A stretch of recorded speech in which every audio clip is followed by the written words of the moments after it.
Hey everyone, it's Nurse Nikki and it is Women's Health Wednesday. I'm back to talk to y'all about the difference between a pelvic exam and a pap test. So let's get started. I have Vera here and she's going to help. Now, a pap test. A pap test is started at age 21. That is the indication from the powers that be that you need to start getting your pap test at age 21. Now, with a pap test, we are checking for cervical cancer or cervical changes in your cervical cells. So around your cervix, we'll get a sample using a little brush or a little spatula when we do an internal exam, and we're going to send it off. If it's normal, we don't have to see you until the next 3 years. But if it's abnormal, you're going to get a follow-up visit for further testing. Now, when do pelvic exams happen? Pelvic exams happen starting at age 21 when you get that first pap test. Now, there's another reason why you could get a pelvic exam, and it's if you got something going on and you need to get it checked out. Okay. Now, if you got something going on, you need to get it checked out, then you may start your pelvic exams a little earlier than 21. So what does got something going on and need to get it checked out mean? It means you have some discharge, you have some irritation, you have maybe some bumps or abrasions, you have some pain or tenderness somewhere on the vulva, inside the vagina, or in your ovaries, and you need to get a pelvic exam. So what does that entail? When I do a pelvic exam, I do an external inspection first. So I'm looking at your hair distribution. I'm looking at if you have any ingrown hairs. I'm looking at how far your hair extends. I'm looking if you even got hair, okay? I'm looking at your labia, your what we call the big labia and the little labia, so labia majora and labia minora. I'm looking for any bumps, irritation, abrasions, things like that. And then I'm also going to look at your anus. I'm looking for if any internal tissue is on the external side, and that could be an indicator of a hemorrhoid. So I'm looking at all of these things. Next, I'm going to palpate.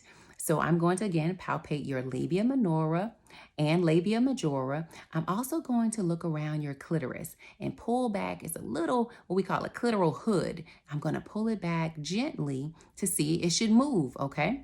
If it doesn't move, then we need to do a little bit more inspection and all that treatment stuff. But I want to make sure it moves, and you shouldn't have any irritation. There shouldn't be anything stuck under there and stuff like that.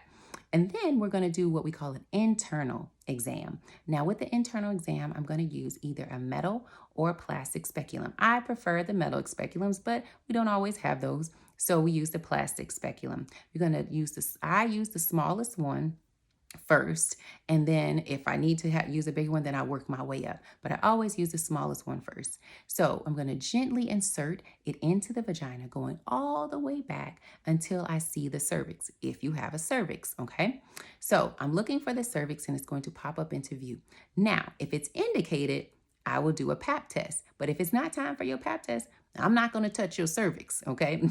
So I'm just looking around. If everything is good and cool, I'm going to gently pull the speculum out. Then I'm going to do what's called a bimanual exam. I'm going to use 2 gloved fingers and insert them into your vagina and palpate the vaginal walls, okay? And that means just to feel around. I'm going to also feel each one of your ovaries, if you have ovaries, and I'm going to feel your uterus, okay? Now, I am just feeling for things that are not supposed to be there and making sure the things that are there are intact, okay? Now, if it is indicated, once I remove my fingers from the vagina, I can then insert a glove finger into your rectum.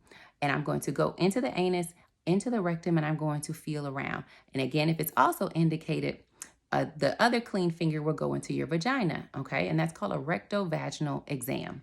When you have a finger inserted into the vagina and a finger that's also inserted into the anus, into the rectum, and you're going to feel around. You're going to feel from the tone of the muscles, especially if there's some pelvic floor issues.